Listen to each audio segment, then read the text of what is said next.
Welcome to the Yoga Therapy Hour podcast with Amy Wheeler. We're a global community of yoga therapists and related professionals who are sharing our knowledge and experience with one another to make the world a better place for all of us to thrive. On this podcast, we have deep and thought-provoking conversations that we hope will nourish you and make you feel more connected to yourself and to others. Feel free to continue these conversations on our private Facebook group called Yoga Therapy Hour Podcast with Amy Wheeler, and listen at the end of the podcast each week as we'll be giving away a special gift. Remember, we have a mobile app coming out May 2nd, 2022 that tracks mental health and so much more using the foundations of yoga and Ayurveda. Welcome to this electrifying conversation with Dr. Stephen Porges. It was so electrifying that my power went out just at the end of the interview. So if you happen to be watching the video version of this, you can see that I have a flashlight on my face to be able to do this introduction. So as I said, it was electrifying. It was a really, really deep and important conversation that I hope you'll stop and listen to what he is saying. To me, this talk is the essence of why Polyvagal Theory is so important to yoga therapy. It really is an active discussion of what's happening to people in real time in life that's causing everything from anxiety to depression to chronic disease pathology, such as chronic pain, autoimmune, and many other physiological things in our body. One of the things that we didn't quite get to, but I just want to use as a setup for this, is something that I read in an article, which I'll put in our free gift package. Some of you know that each week we are giving a free gift that corresponds to what we talked about. So I'll be giving this article out if you sign up for the free gift, and you can see that in the show notes. There's a place to subscribe. And this article that I'm going to post as the gift talks about how the nervous system has two paths that trigger a healing or not so healing mechanism. So one of the pathways that we can trigger healing, and also the reverse, is passive, and it's something called neuroception. And these are the physiological feelings and sensations that your body is trying to talk to you with to let you know that it is sensing danger. And many of us have become very, very disconnected from those physiological signals telling us there's danger. Now, it's a whole nother question of whether there actually is danger or not, right? As we know, when someone has a trauma history, their nervous system will pick up danger through neuroception when there really is no danger, right? So that's number one. Neuroception is telling you a message which may or may not be true. And the reason that this pathway can be so effectively used to trigger healing is that when you come into contact with someone who does have a nervous system that is in homeostasis most of the time, that is resilient, that has signals coming out of it telling you it is safe, you are safe with me. And then, of course, the student or the client is picking up that through their neuroception. I am safe. This person is safe. That's what relationship is. That's how the healing relationship happens. And I think in the case of most trauma therapy, but also yoga therapy, number one, the yoga therapist has to do their daily practice to keep their nervous system in balance. And it has to be so strong and resilient that even when they get a client in front of them that has a very strong neuroceptive response to say, this is dangerous, I can't trust this person, even if it's not true, right? Their nervous system may be making that up for them to try to keep them safe. The yoga therapist's nervous system has to be so strong that it can hold the space for both, so that that big release of energy, that feeling of unsafe, that distrust, maybe even defensiveness, can come up and emerge and be released in a titrated way through asana, through pranayama, through chanting, through visualization, through relationship. That's the whole goal. That's what we're doing, right? So number one, yoga therapists, get out there and do your daily practice, because you're going to have to hold the neuroception for both parties until the client can jump in and manage their own nervous system. But as I started out saying, the nervous system has two paths that are going to trigger this neural mechanism of healing. And the second one is more active. We said the first one was passive neuroception. The second one is more active, conscious, volitional behaviors that you choose to do. And yoga therapists would call this our toolbox, our pranayama, our mantra or chanting, our ability to get people to bring their mind back into their body, especially in the subdiaphragmatic area, where the trauma response tends to kind of cut us off, between the mind and the body. And I love what Dr. Porges said in this talk that we had, that needs to be titrated, right? That re-emergence of bringing the mind and the body back together, especially in the subdiaphragmatic region, that needs to be titrated and contained and titrated and contained. And in yoga therapy, we call this krama, just a little tiny step by step. And so I think as a yoga therapist, at the Optimal State Yoga Therapy School, we specialize in mental health, trauma, anxiety, depression, all of these types of things.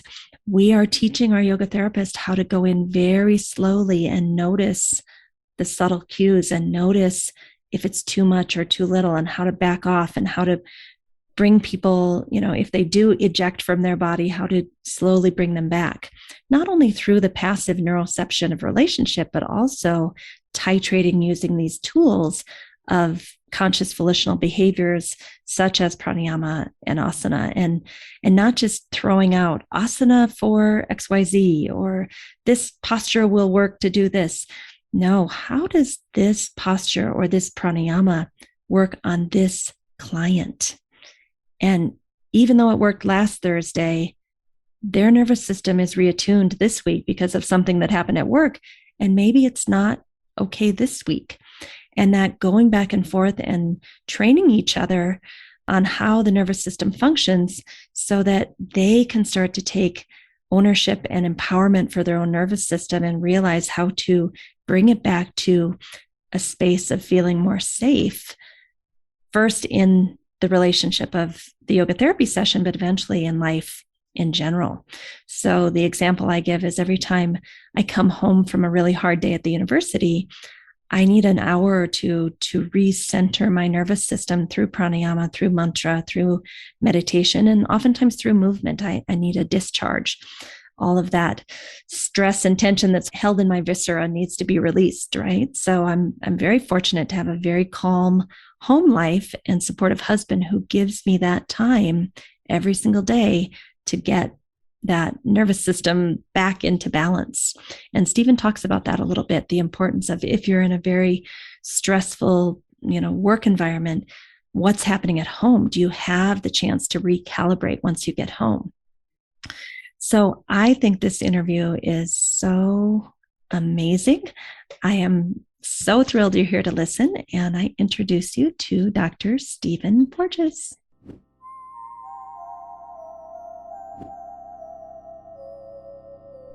Welcome, Dr. Porges. It's so nice to be with you this morning. Thank you for coming. Well, thank you for inviting me, Amy. It's a pleasure to be here.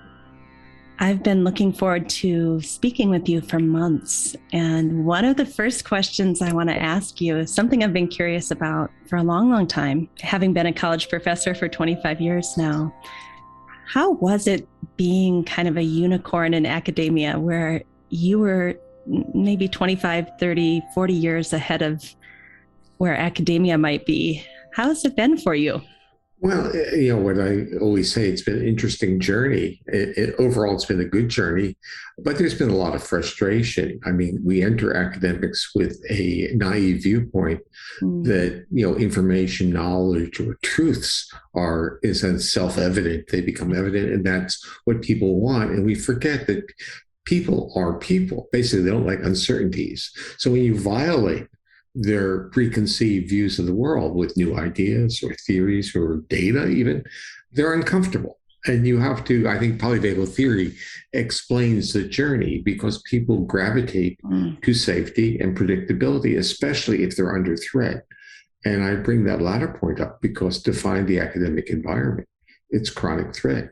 It's evaluation all the time. And so your nervous system, and not just yours, the nervous system of your colleagues, are really retuned to be defensive. You may see it as aggressive or less compassionate or caring, or self-serving. But when a nervous system is under threat, it has to take care of itself. And that's the world of academics. It's basically, that's how it's taught. You have to, in a sense, take care of yourself. And the problem with that is it's kind of contradictory to the human spirit or the human genetics even, which is co-regulation, to connect, to feel safe in the presence of others, and to be on, I would say, collaborative joint journeys of exploration. And that was my dream, what academics would be.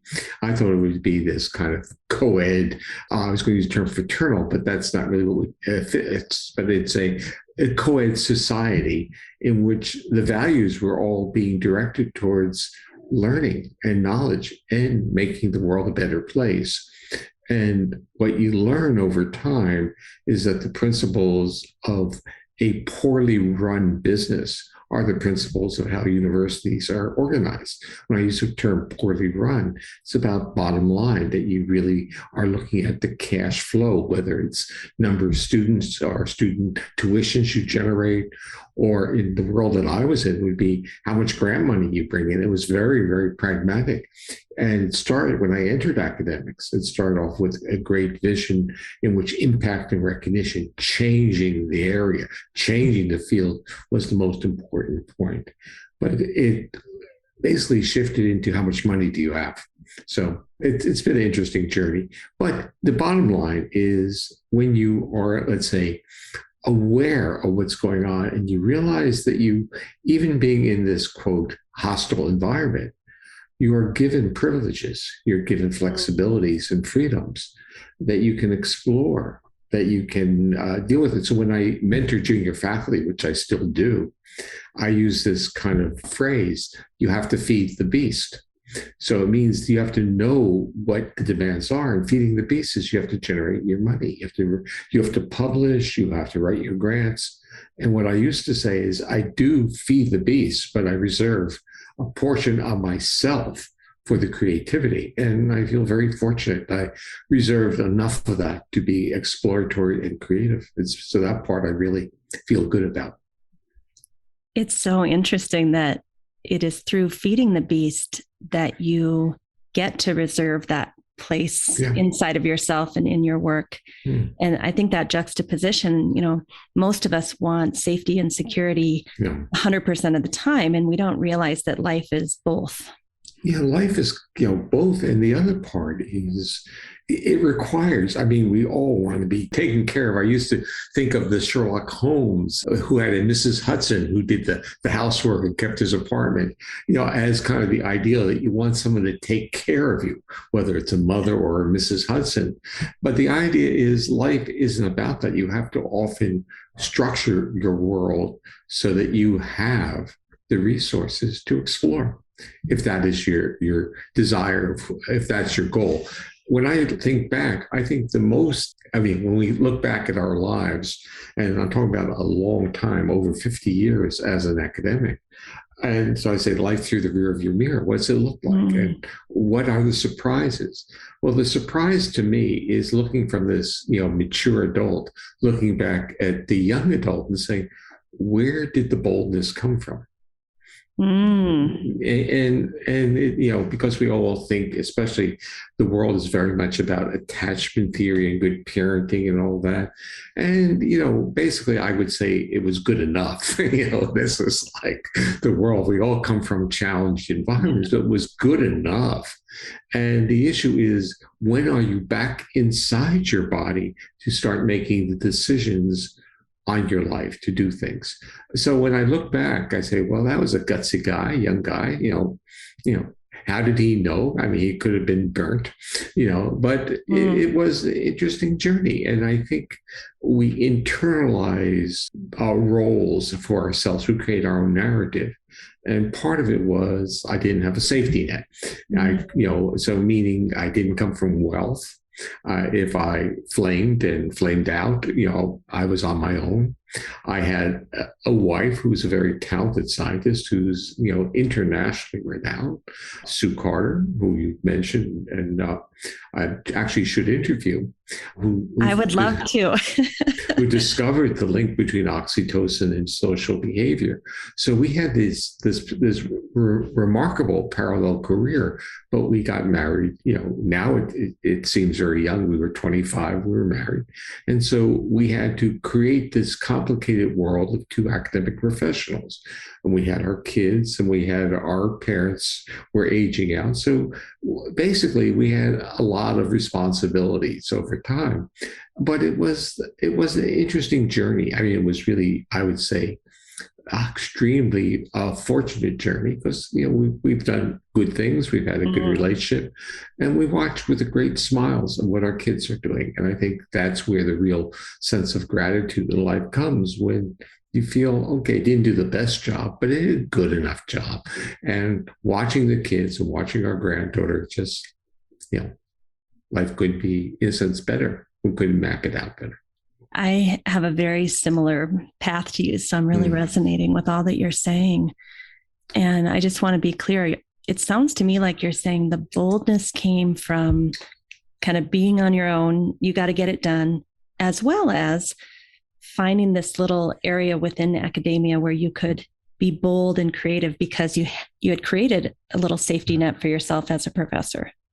Well, the boldness is still the part that I kind of think about, because it means that you go out and you give talks, you are convinced that your findings are good or real or valid. There's no fraud in you. It's an accessibility and authenticity. I would say it was almost natural. So it wasn't like it was any type of scripted or planned. My father and mother were not, college professors. So it was not a model that I didn't really model on it. I just lived it. And I think the real important point is for me and for my wife, is taking responsibility for ourselves at a relatively early age, and being able to have sufficient opportunities that generate sufficient resources to live a good life. Now, this is not available to everyone. I kind of tell my story as an academic, tell people that I was 25 and on a tenure track. Well, that's not usually a viable thing now. There are a few. And that at the age of 30, I was a tenured associate professor, secretary treasurer of International Society, and had a research scientist development board for the National Institutes of Mental Health. These are not, in a sense, things that normally occur within the time frame now. But, I was going to say science was new. It was like, and the areas of neuroscience were expanding. And so the new ideas were much more welcome. This is part of what I want to say, especially in the areas of the clinical sciences. The senior people in psychiatry or pediatrics used to be very interested in what I was doing when I was in my 20s. They were interested because they were explorers. And I don't think that occurs now. So, when I look at the timelines of what I was able to accomplish, the accelerated bit, for me, it was no choice. Either I did that or I would, in a sense, fall into literally an abyss. I wouldn't be able to differentiate myself as a successful person. But those, it's really, I would say, almost an accident of the time of when I became a scientist. And I Mm, think we have to understand that, quote, the neurosciences wasn't even identified as a right. discipline then. And what was just starting as neuroscience was physiological psychology or psychophysiology. Those were new disciplines and they were intriguing. And so that's where I went in. So I went into a new area that was fertile for my thinking and welcoming for who I was. I don't think those type of opportunities exist now. It's a Wow. different world. And how did you first think about polyvagal theory? Like what happened that gave you that aha moment that, oh, this might be something? Well, it's really the solution to a problem. So we have to think of ourselves as problem solvers as a species.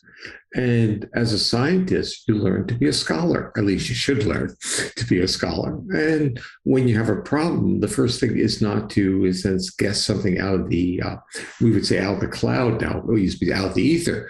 It has to, we don't guess, we really get the information that we can get and we infer from existing information to create a viable model. So polyvagal theory to me, it was really, I use the term derivative. I thought it was the natural thing that comes from the literature. It Mm-hmm. took actually over a decade for me to acknowledge that it was, in a sense, innovative and novel and a new way of Mm. conceptualizing basically mammalian living systems. It was not within my realm to label it in that way. It was much more within my realm to see it as based upon foundational knowledge, and this is just the next step. And the Wow. problem that I was facing that led me to ask the questions that led to the theory was why does the heart rate under vagal control in newborn and preterm babies, when it goes slow and you can kill you, it's vagal. Mm. And when it's protected with respiratory rhythms and the heart rate pattern, which are also vagal, it's protective and a sign of resilience. How can the same nerve reflect two different adaptive reactions? And the answer was really simple, is what I'm going to say, because it wasn't the nerve, it was what going through the nerve. The nerve was a Mm. conduit, and there were basically different pathways coming from different areas of the brain. And mammals basically had a two vagal system. They Yeah. had the Polly. ancient poly, right? And poly also with vagal sensory. So it's really a tripartite vagus, not a unitary nerve. We were externalizing the sheath, the coating, the conduit as if it had executive functions. We were thinking that the functional aspect of the vagus was the nerve itself and not the pathways embedded in it and where those pathways came from. And what the theory evolved into understanding was that some of those vagal pathways come from an area of the brain that regulate our voice, our facial expression, and our ability to listen to each other. So it became our social engagement system was linked in the brainstem to our calming system, to this newer and homeostatic system, the newer mammalian vagus. And in the world of yoga, this is an easy slide. Yeah. It's really pranayama yoga, because in the understanding of what pranayama yoga is about and the exercises, they're exercises of the social engagement system to promote neural exercises of a calming mechanism. Now you can reverse it and get yourself energized, but you can also have the resilience to turn the system back on. So it was a problem solving agenda that resulted in it. But it was, here's the part that I kind of like sit back and have this kind of grin or smile. And that is, once it was framed, it was able now to lead me into different levels of questions, and to the theory could actually teach me, because it was a framework, and it was a framework based upon our neural anatomical evolution. How did we change, and how did asocial reptiles turn into social mammals? And it occurred when their brainstem changed so they could turn off their threat reactions. And I'm going to again go to the world of yoga. I would say most or many of people going in, if you, in a sense, categorize yoga therapy as opposed to going to yoga, people go there because they want to have a toolkit for regulating their state. They want to be able to turn off the threat reactions in their body, whether you call it anxiety or stress, which I view as misdirections, when we really should be talking about our body has disrupted its homeostasis, its homeostatic functions, and therefore can be self-injurious. But when we get our body back into a homeostatic function, that means health, growth, and restoration through our bodily functions, then we're calmer and more social. So you just mentioned anxiety and stress, but I've been wanting to ask you for a really long time, how does depression fit into the model? You're going to get me talking in multiple directions. And so we have to go slowly on this because depression is a psychiatric diagnosis. Right. So let's just start that. And depression is not a, let's say, a psychological interpretation of depressed behavior.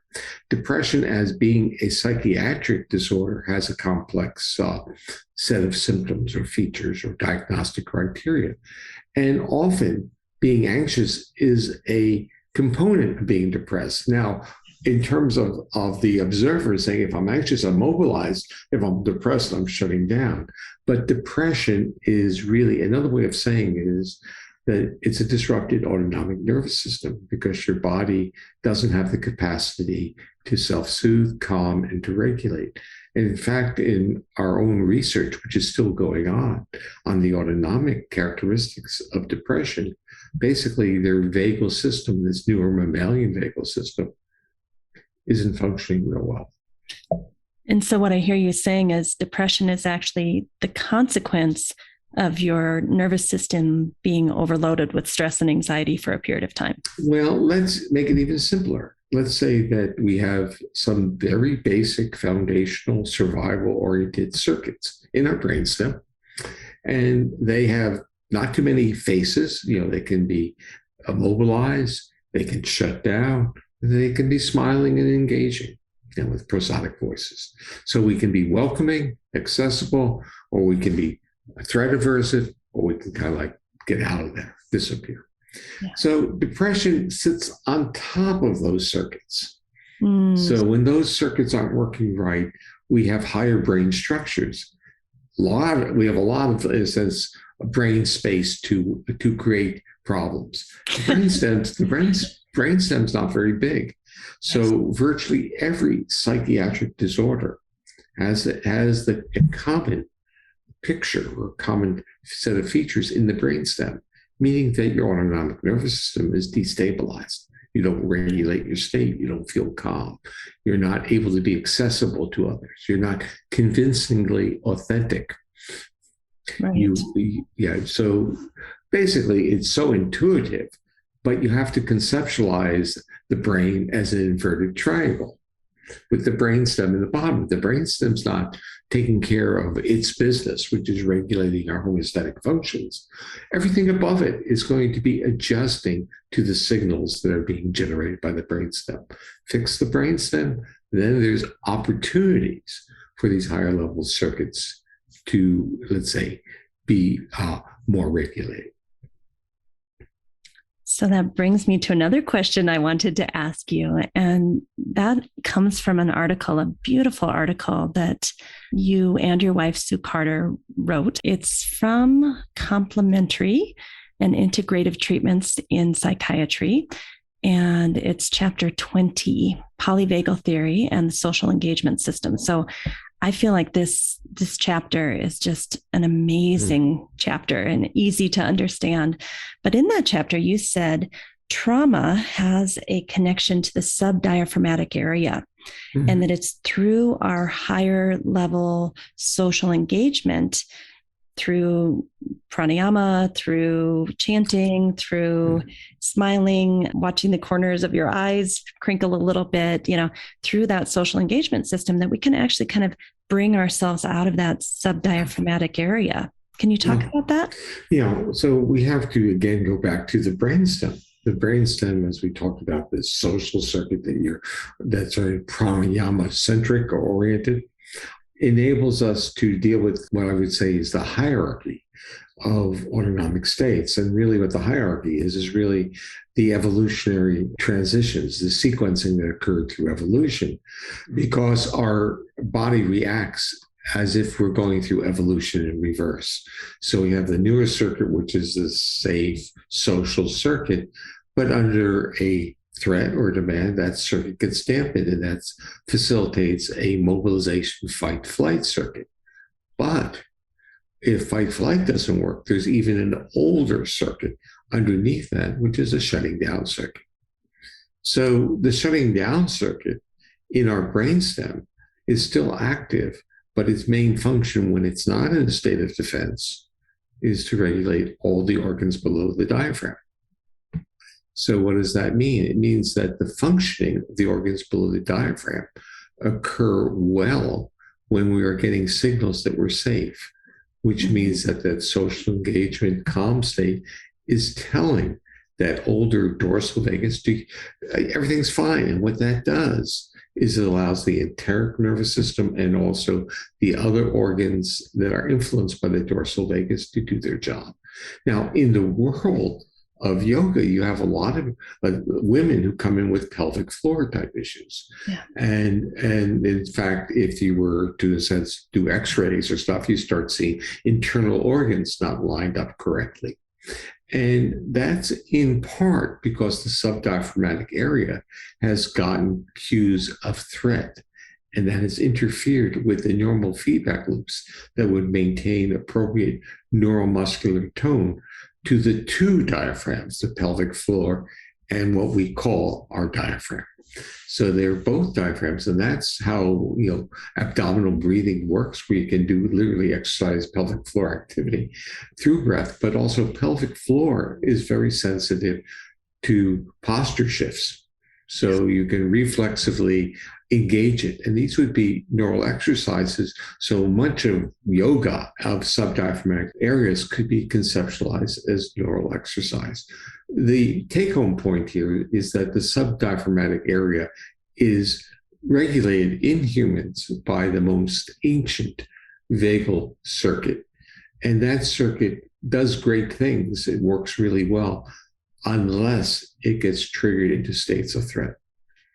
And you will find comorbidities. So as a yoga therapist, it's not that people have subdiaphragmatic problems. They can have irritable bowel, they can have, pelvic floor, they can have sexual problems, they can have chronic gut pains.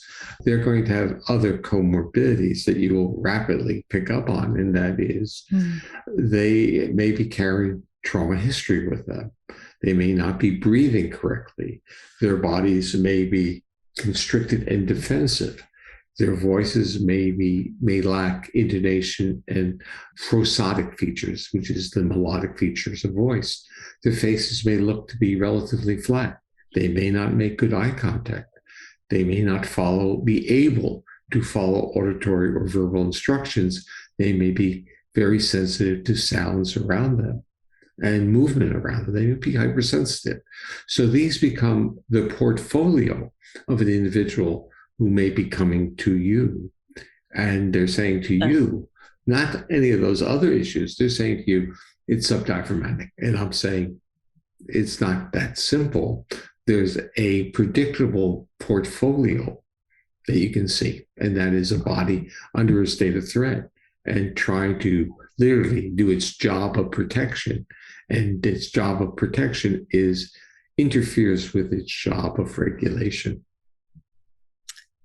Most of my clients have chronic pain or autoimmune, and this is exactly what I see.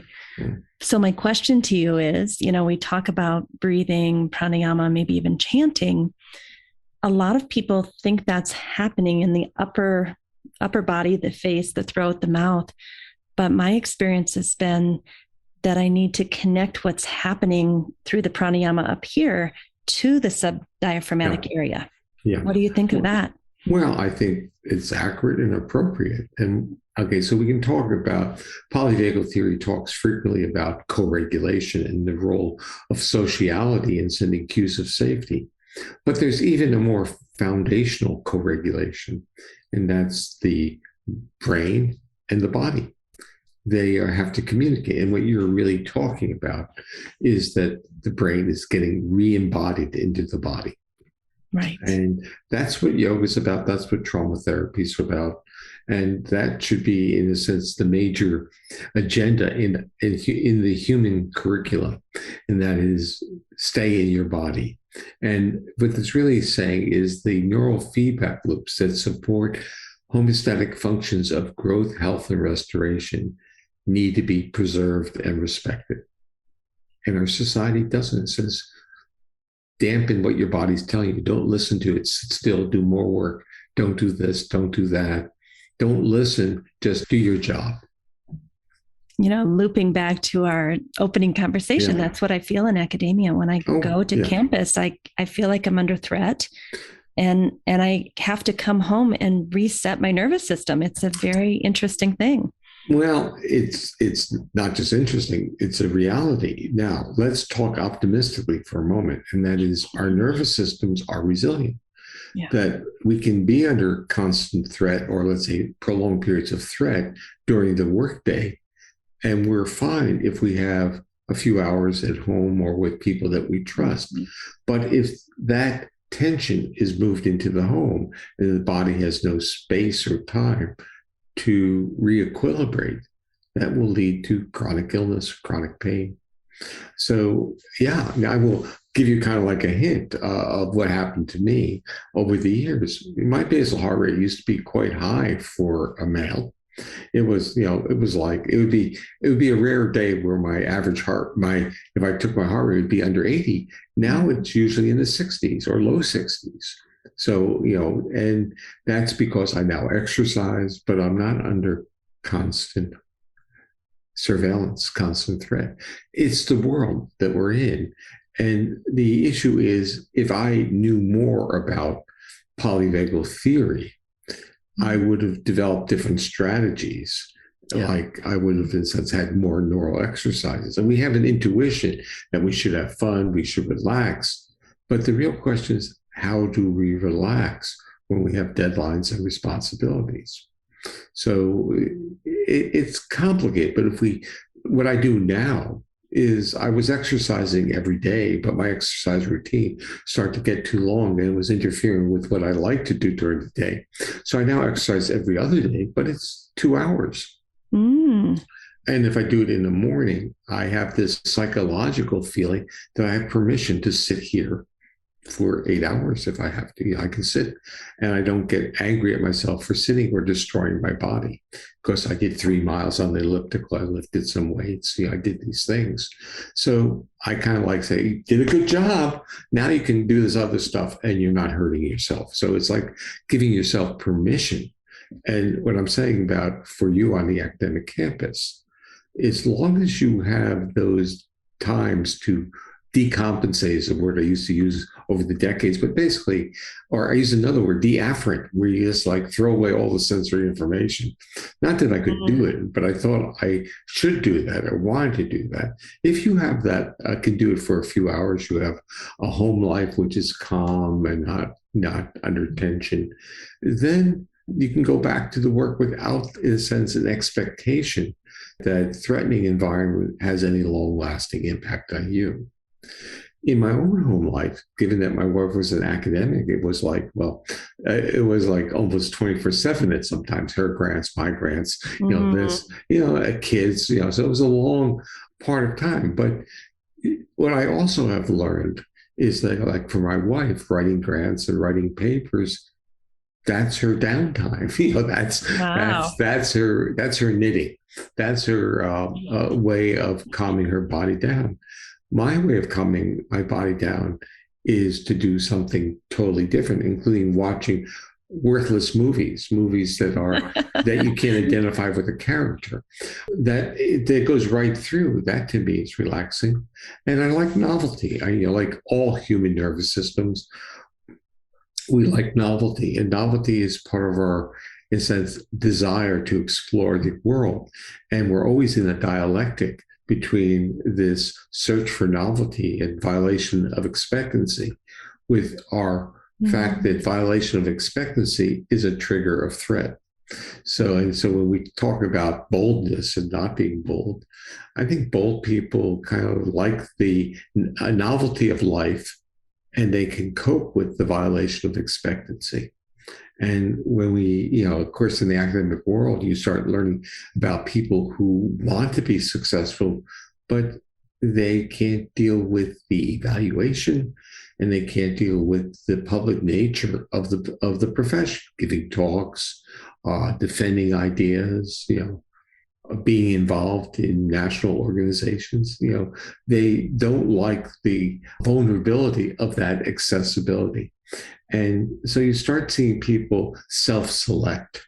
Yeah. When we initially thought the selection was solely on competence, what I would say is selection is really about the tolerance of your nervous system, and primarily the tolerance of your brainstem regulation of your autonomics, which we can retranslate and say, are you willing to get sick or not?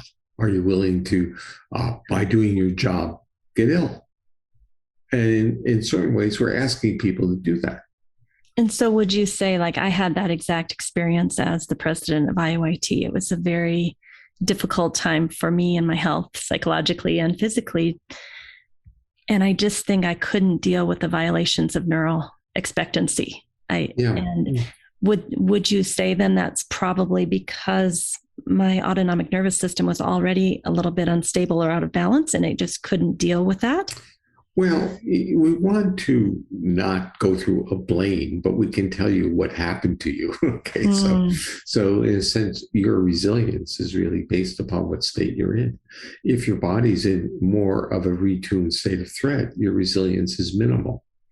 And if we talk about the pandemic, for many of us, I'm talking about myself, I use many of us, I'm one of those, our autonomic nervous systems have been retuned. When we see people walking on the street, we grab our mask. We feel the social cues that used to be trigger sociality and curiosity have now become cues of threat. The thought of getting on an airplane is adversive to me, and I haven't traveled since March 2020, and I was traveling once or twice a month, often internationally. So I know that I'm different than what I was 2 years ago. And in many ways, I'm not happy about that difference, because to me, sociality and interacting with people was an important part of my life. And when that starts taking on other visceral reactions, you're, in a sense, in the wrong place. Could it also have been the opposite? Because I feel like this has been a 2-year recovery for me, where my nervous system actually got more in balance. So when I talk to my sister talks that way. So my sister really has enjoyed much of the pandemic, because she's more, I would say, reactive. And so the pandemic was a justifiable way of not interacting with others, and she could titrate, and she basically became a different person. She became, at least on the internet, and she actually had visited me during the pandemic, I would say much more regulated and much more co-regulatory in her nature. So the answer is yes. So the part is, it may depend on the state you're in. I think whether your body is used to not interacting with others. So for me, the social nourishment that I need as a human, I'm getting through interactions like this, but it's not the same. I suggested we go to a happy hour with a couple that we know well, and we're in North Florida, so we can sit outside. There's no problem. So just not because I need to have a drink or bar food. No, I need to interact a little bit. And my nervous system misses the interaction. And I wouldn't say that mine went through a healing during the period. I would say mine went through a retuning that is not exactly who I was before. And do you think for those people like myself or your sister that actually have maybe a more reactive nervous system and this was much more pacifying and soothing to us? I see that with most of my clients who are in chronic pain and autoimmune that, this social connection through Zoom or whatever platform we choose, I actually see like we can see each other's faces. We can see those eye crinkles. We can connect deeply through Zoom, but it feels safe. Yeah. Well, I think the intervention we developed, the Safe and Sound Protocol, which worked extraordinarily well with hypersensitivities with kids. And when it was moved to helping people with trauma histories, the protocol had to be revised and slowed up because of the sensitivity of cues of safety or cues of intonation of voice, basically, to a person who carries a trauma history, because calming becomes vulnerability. But what we learned, because the company that is distributing developed a remote app. So it meant that people could get the therapy through Zoom or on their own, or basically was being monitored and managed by a therapist. And they often thrived. And many psychotherapists talk about the same way with their trauma clients. And that is that the client who has experienced severe adversity is safe in their home. Yeah. They don't have to get out and navigate in that world, go up the 3 flights of steps, sit in a reception office, and then try to calm down and get to a level of feeling safe for their session, and then leave and go through that in reverse. Right. It's a lot on them when they just sit at home and they go, we're making really good progress. And also feel like a failure because society tells us it's like something's wrong with us if we can't do that, Well, the issue is what is the wisdom of society? And the wisdom of society is productivity. Yeah, that's right. And accumulation of stuff, and whatever the metaphor for accumulation is, money or material objects or degrees. It's quite simple what society says, and it's quite unfulfilling. Yeah. So let's go back to your Safe and Sound protocol, because that's one of the reasons I really wanted to have you here, because I feel like we yoga therapists and even yoga teachers could really, really benefit from going through this training. And so I know there's 3 parts. There's connect, core, and balance. And I just wondered if you could give us an overview of this training. Okay.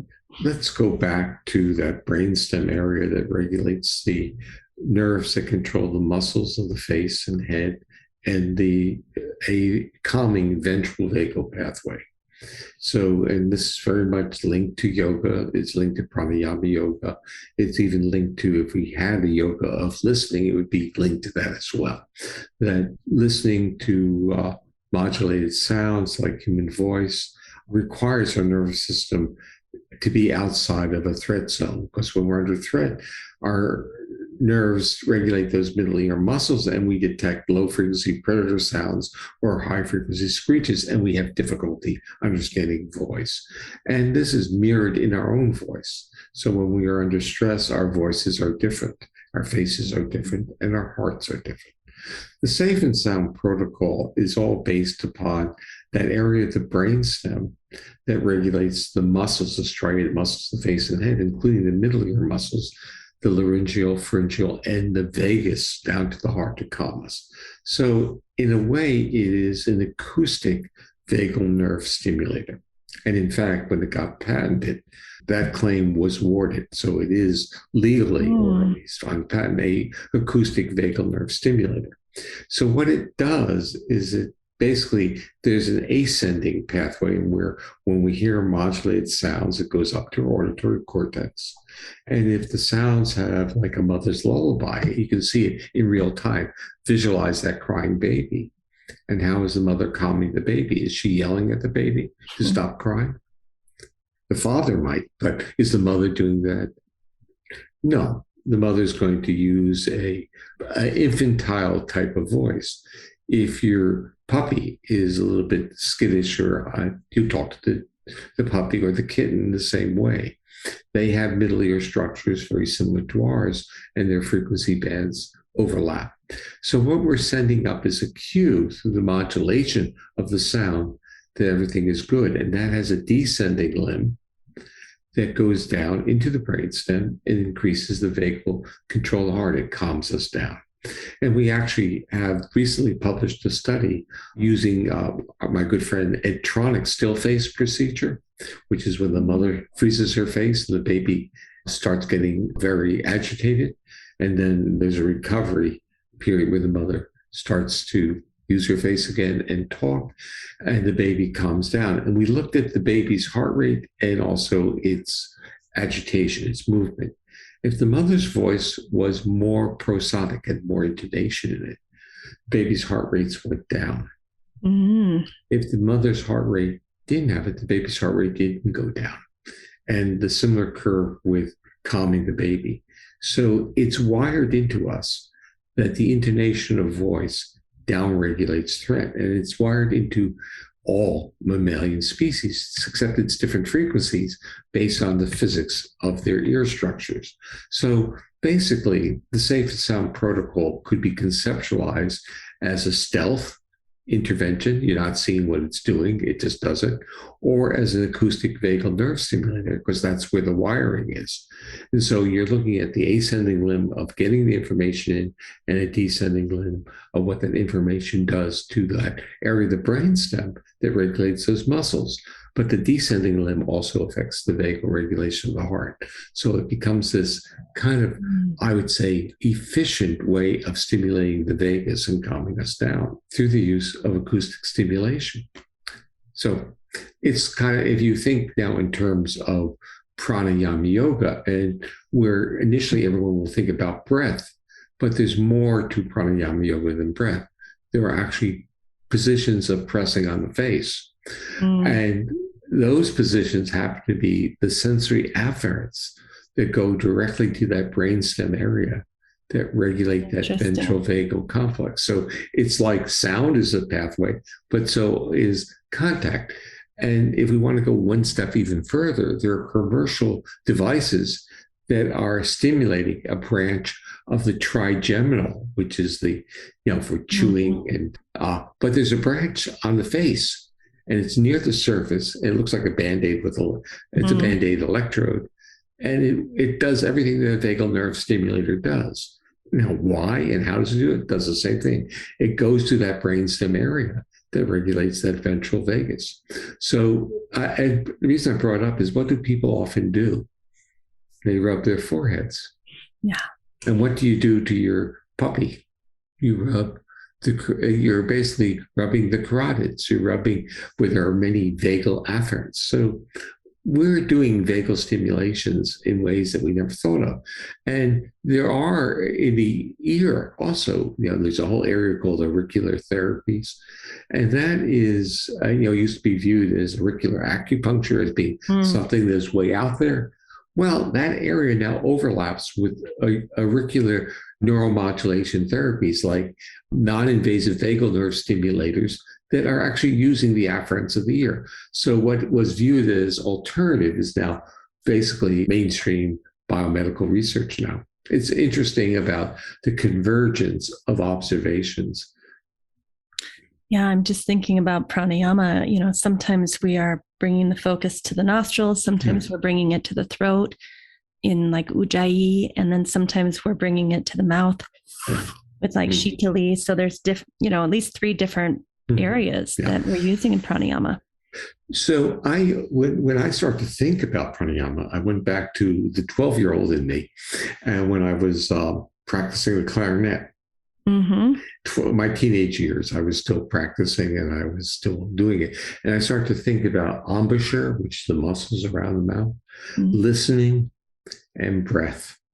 So I was going through that, and I realized, and this is in my own, I would say my own narrative of what it was that kind of enabled me to be who I am.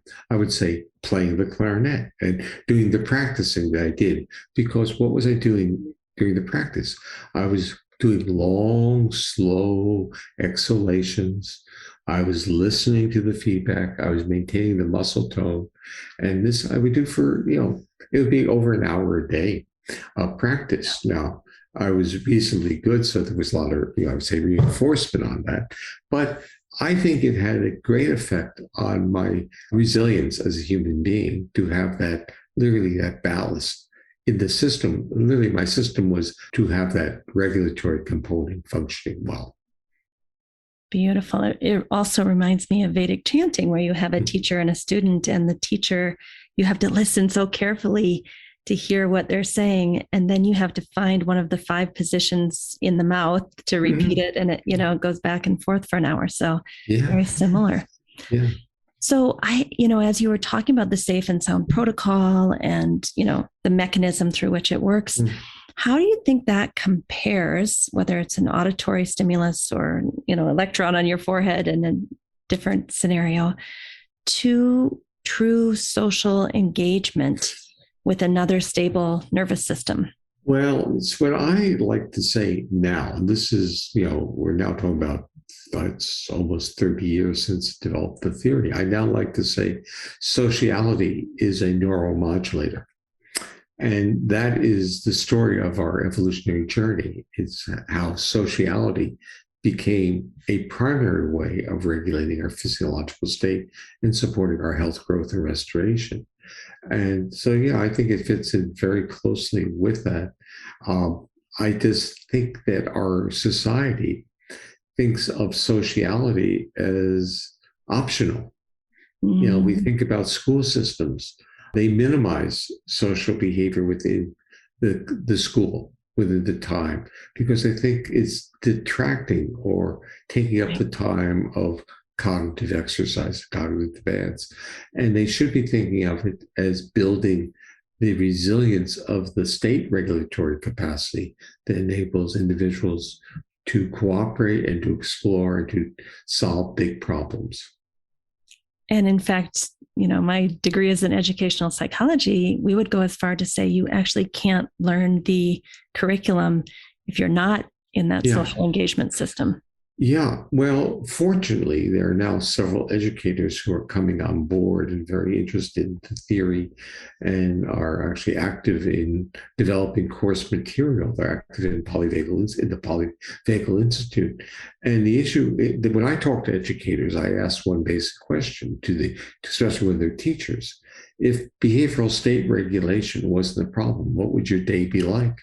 There you go. And then the next question is, how much were you taught about regulating the behavioral state of your students? 100%. Yeah. And the issue is, of course, they're told that it's intentional, so ABA should work. And of course, that's actually one of the things that ABA is not really good for. So it's like when you try to downregulate a emergent behavior, operant techniques don't seem to be very good. If the behavior is a low frequency behavior and you want more of it, operant works reasonably well. So it's, again, a misunderstanding of what the behaviors are coming from. They're basically emerging from the bodily state and not the intentional level or parts of the cortex that map out scripts of behavior. It makes me think of teachers who are completely dysregulated, but also yoga therapists. Like, I don't think we can actually offer proper yoga therapy if we are living in a dysregulated state. Well, I think you're absolutely correct. I was just on yesterday and on today with therapists in Poland who are trying to deal with, the massive refugees coming in. And I basically said, you can't deliver therapy if, as a therapist, your body's destabilized. You will be conveying your fear, your threat to your client. And they're very concerned about dealing with refugees, basically children and the parents of children. And I said, the first thing is the therapist has to be regulated, which is your point. Second one is the mother has to be regulated because she's going to be conveying her fears and her threats right to her infant or child. So our bodies, first of all, in many situations, like in Ukraine, in Poland, the threats are real. The pandemic, the threats were real. So that's the first level of acknowledgement. They're real. and they get into our body, or we could say our body reacts to them. And we come up with all kinds of narratives. We say we're stressed out, we're scared, we're this. Our body's in this state that has a whole portfolio of predictable features when we are in a state of threat. We're not accessible, we don't listen, we're not co-regulatory, and we're not supporting the functions of our bodily organs. And we're not supporting each other. So we can see all these things occurring. So we have to, in a sense, get to the primacy. And the primacy is these are foundational survival circuits that are on a quest for cues of safety. And is it even possible? I mean, I look at President Zelensky and he seems somewhat relaxed and stable and calm. Is that even possible in that situation? Well, if we even get into the horrors of horrors, like the concentration camps during World War II, there were people in it, like the Viktor Frankl book. Mm-hmm. I think in reading that, you realize that under threat, the angels show themselves. So when I was developing polyvagal theory, it was started off almost deterministically. It was like when there is threat, the body changes. And then I had to be reminded about Viktor Frankl and say, the stress and threat are not outside, but they're inside the body. So we tend to want to attribute them to be outside so we can take them away, but they get embodied, and that is the real issue. And sometimes these horrendous cues of life threat are not internalized. That's a word that is frequently used, but they don't enter into our neural organization. For some people, the problem we live with is that if some people are so resilient and buffered and they get through things, they're not necessarily understanding of the other who is fragile and gets destabilized. Right. And the other part is we may be that resilient person one day, and then something else happens. And this is happening to people who have long COVID. They were, before they got it, extremely resilient people. Now they are walking around with a nervous system that's on edge. It doesn't have resource. So they are different, not because they have long COVID. They are different because the nervous system is retuned to a chronic disorder and not an acute disruption. And I think in many of these situations, that safe and sound protocol would be very, very helpful. Well, here is the contradiction. Okay. The body has to be ready or prepared to be safe. So that if you carry with you a severe trauma history, and this again reflects into the world of trauma therapy, that if you carry a severe trauma history, cues of safety are disarming. Mm. But for a person who carries that trauma history, that disarming and accessibility is translated into vulnerability and defensiveness. So an example is a person who carries with them adversity history, listens to the safe and sound protocol, their body opens up, they start to do that, and suddenly through the interoception, their feedback that their body is relaxed, their brain interprets it and they go ballistic because now they're vulnerable. Yeah. So we start understanding the adaptive function of being hypervigilant and defensive. Now, the astute trauma therapists see this, and what they end up doing is extraordinarily slow titrations and using those physiological feelings that are elicited to talk about. So the person starts to become aware of, to respect and to honor, and basically to turn off the high sensitivity to their defenses.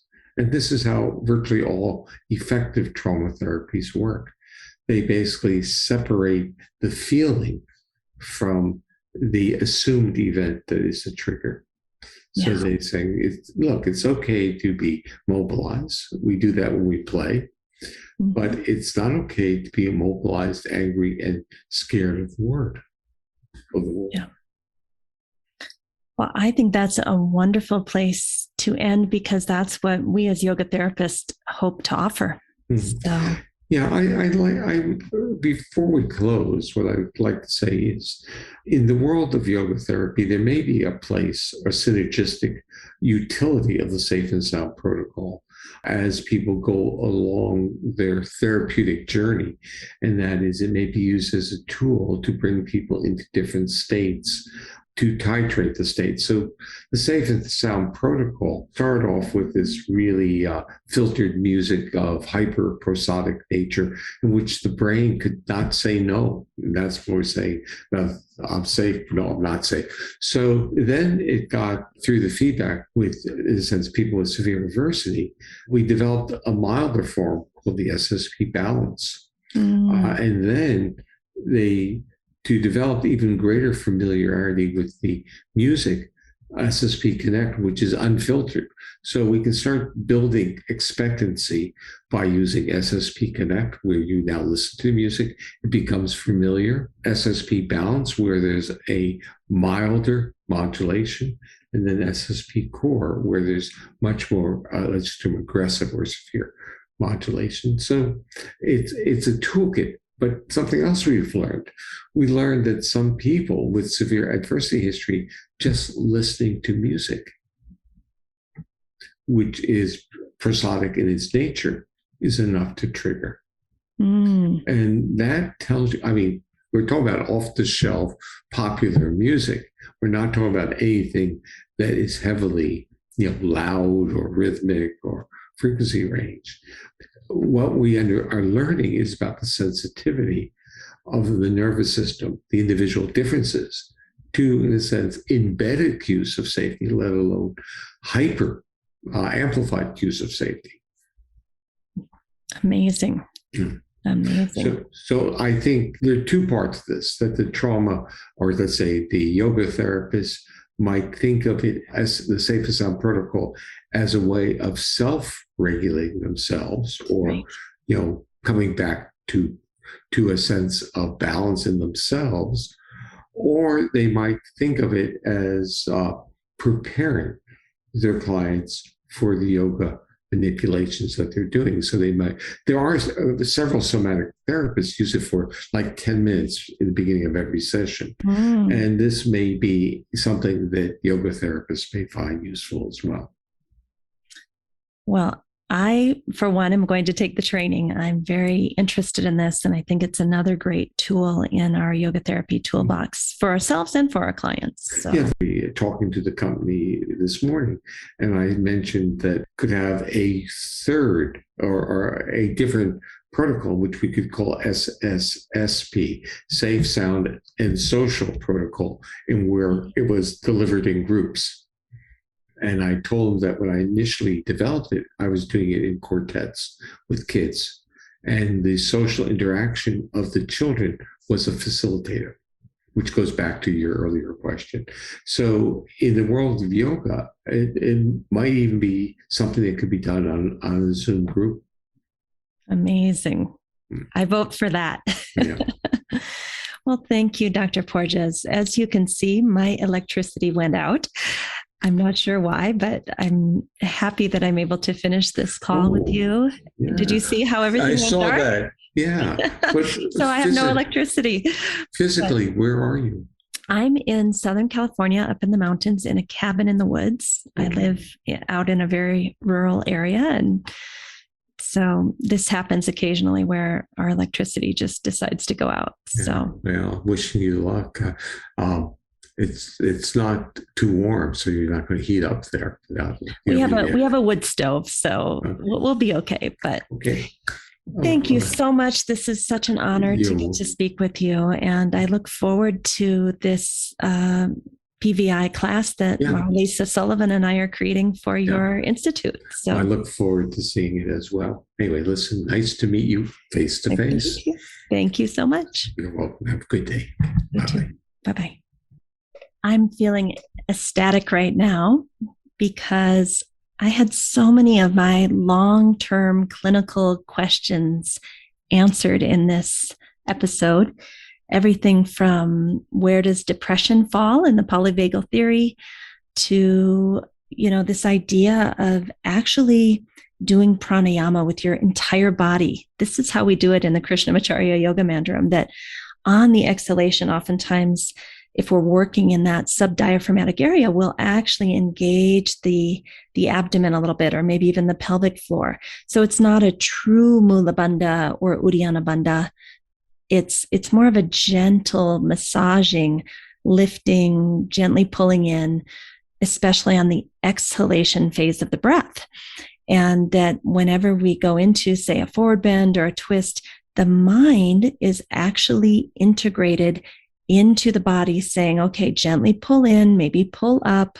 And the mind and the breath and the body are all three going in the same direction. And I found that to be super, super effective with my clients. And that's what we teach our yoga therapists in training, how to do that.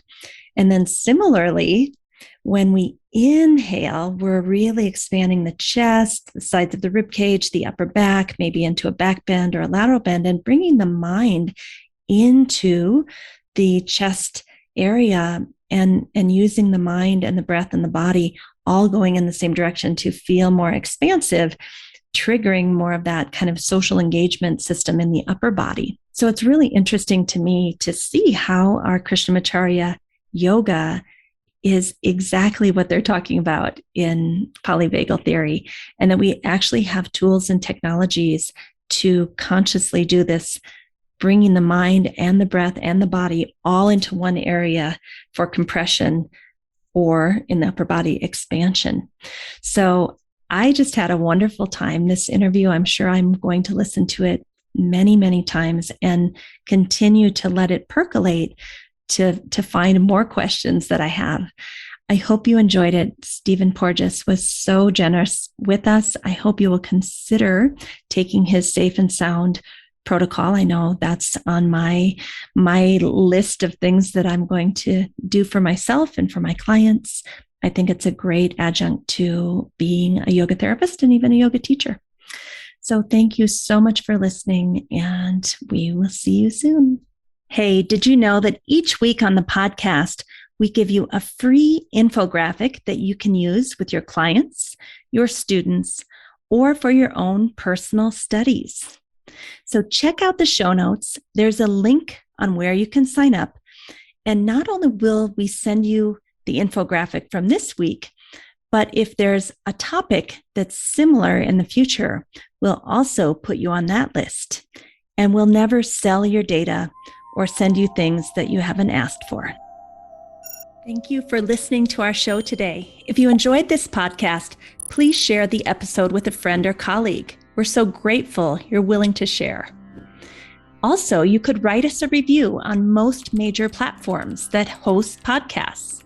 Give us 5 stars if you appreciate the show, and tell us what you love so that we can do more of that. Finally, we support several nonprofit organizations through this podcast. See the show notes to understand how you can help. If you'd like to be a guest or a sponsor for this program, contact us at the email welcome@theoptimalstate.com. welcome@theoptimalstate.com. And finally, a special thank you to our team here at Optimal State. We are truly a global family. George Mantuan, one of our executive producers. Adam Satchel, senior media producer and sound engineer from the Philippines. Krishna Panchal, a producer from Canada. Modupe Abdullahi, who does the show notes and is an editor for us from Nigeria. And Peter Morley, who wrote and produced the music for this show, who lives in Australia. Find more about Peter's work at www.zenmusic.biz. Thank you for listening. We'll see you next time.